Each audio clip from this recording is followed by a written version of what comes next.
야이 개, 야 개, 와이, 와쓰, 와이 병, 와이 엑소돔의 스키, 와 정말 분노 폭발하게 하는 경기네요. 뭐 하나 얻은 게 없는 손흥민 출전 경기, 새벽 4시 경기입니다. 새벽 4시. 네. 새벽에 근무하는 분들 정말 경의를 표합니다. 아니, 제가 누구를 대상으로 이렇게 분노했을 것 같으세요? 네.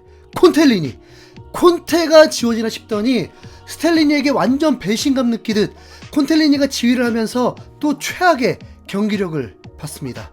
이 경기는 손흥민 100골에 포커스를 맞추고 시청하게 되었습니다.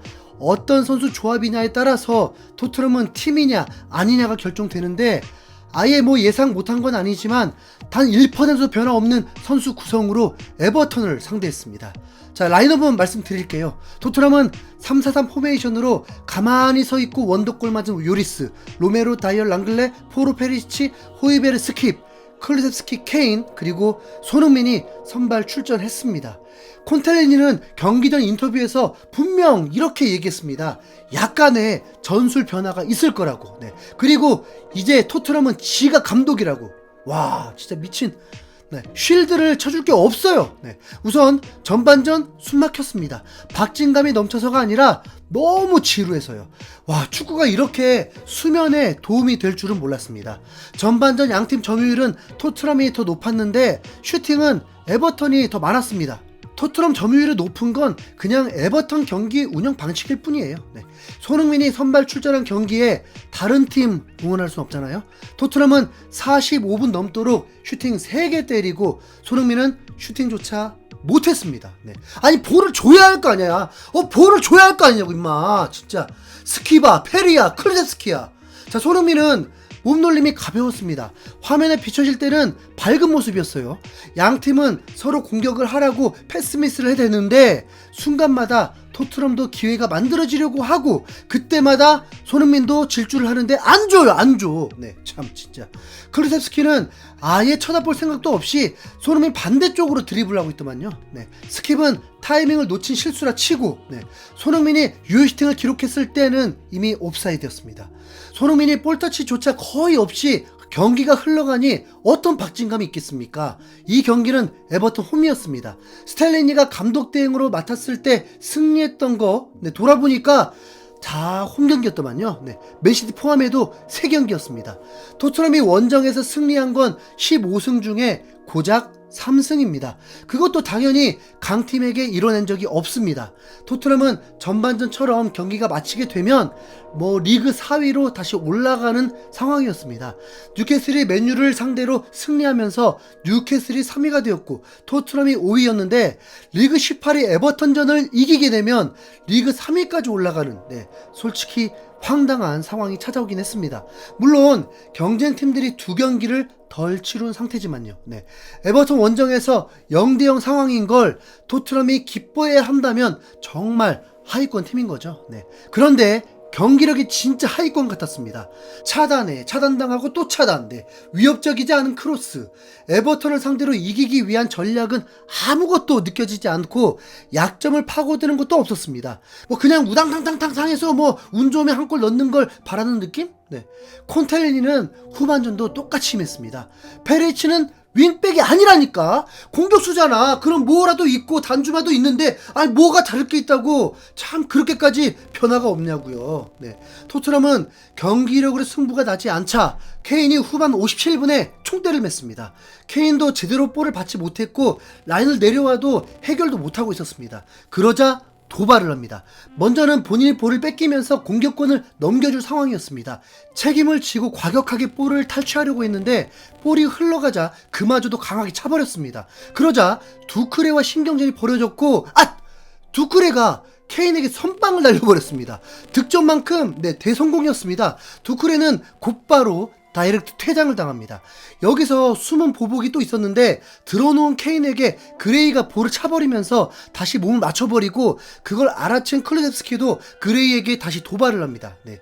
자, 이게 무슨 실시간 드라마 찍는 건가요? 네. 케인은 오랫동안 누웠는데 동료들 중 아무도 걱정해주지 않았습니다. 당연하죠. 고통이 아니라 리액션인데, 네. 보통 친선전에서는 이런 상황이 없는데, 자, 저럴 때 무슨 생각하고 있을까요? 네. 두크레는 대단한데 잉글랜드 리그에서 잉글랜드 핵심 선수를 가격해버리는, 네, 깡다구는 어디서 나올까요? 케인의 슈팅이 아니라 연기력이 빛을 발하면서 경기가 기울어졌습니다. 네, 우선 11대 10으로 싸우게 되니까요. 케인이 화면에 비춰질 때에는 실제로 코가 빨개 있었습니다. 네, 두크레는 매우 아쉬워했습니다. 본인은 퇴장이 아니다라는 억울함이 아니라 케인도 같이 퇴장시켜달라는 항의였을 거란, 네, 확신이 들었습니다. 네, 참. 지금 웃을 때가 아니죠. 토트넘은 우선 선제골을 넣긴 합니다. 공격력이 좋아져서가 아닙니다. 지공 상태였는데도 이제 로메로가 공격을 자처하고 박스 근처에 있었고 침투 패스까지 기다리고 있었습니다. 호이베르가 페리시치에게 크로스를 올리면서 끝까지 쫓아가서 세컨볼을 만들었는데 로메로가 볼을 쫓다가 걸려 넘어지면서 바로 PK를 찍었습니다. 사실 경기 중에는 넘어진 하얀색 유니폼 선수가 누구인지 몰랐습니다.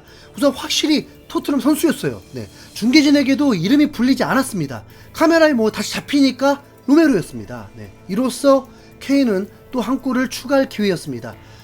그러니까 전혀 기쁠 리가 없죠. 그들만의 세상에 손흥민이 외롭게 끼어있는 느낌이었으니까요. 네, 그래 그래도 토트넘 승리라면 뭔가 더 다른 기회들이 있겠지 했습니다. 순식간에 실시간 탑3에 오른 토트넘이었으니까 지들은 좋았겠죠. 네, 에버턴은 10명이었고 홈에서 밀리고 있으니 당연히 공격할 수밖에 없고, 그럼 손흥민에게 이제 기회가 올 거라 기대했습니다. 누가 보면 손흥민이 컨디션이 안 좋은 줄 알겠어요. 네, 토트넘에서 손흥민이 무슨 2만 파운드 선수입니까?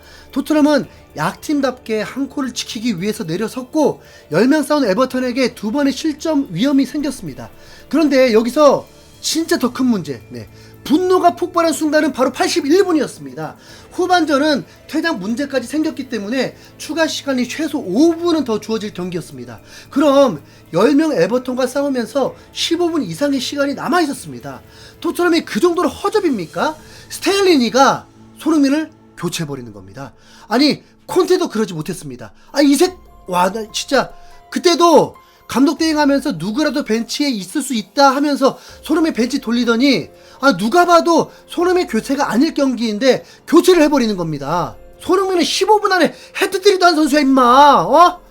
와 진짜 에이스 예우가 전혀 없는 초보입니다. 그 다음 상황이 더 웃겨집니다. 손흥민과 교체되어 출전한 선수는 모우라였습니다.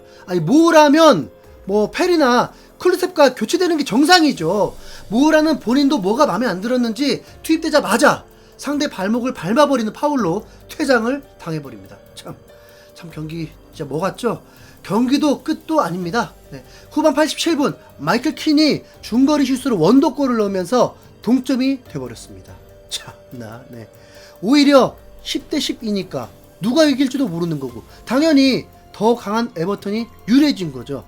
토트넘은 이렇다 할 성과 없이 원정에서 1대1 무승부를 기록합니다. 이거 오버 아닌 거 맞죠? 이런 경기를 앞으로 9경기를 더 응원해야 한다는 게 진짜 더 끔찍합니다. 진짜. 우선 다음 콘텐츠로 찾아오겠습니다. 흥분해 죄송합니다. 이상 흰수염고래였습니다. 감사합니다.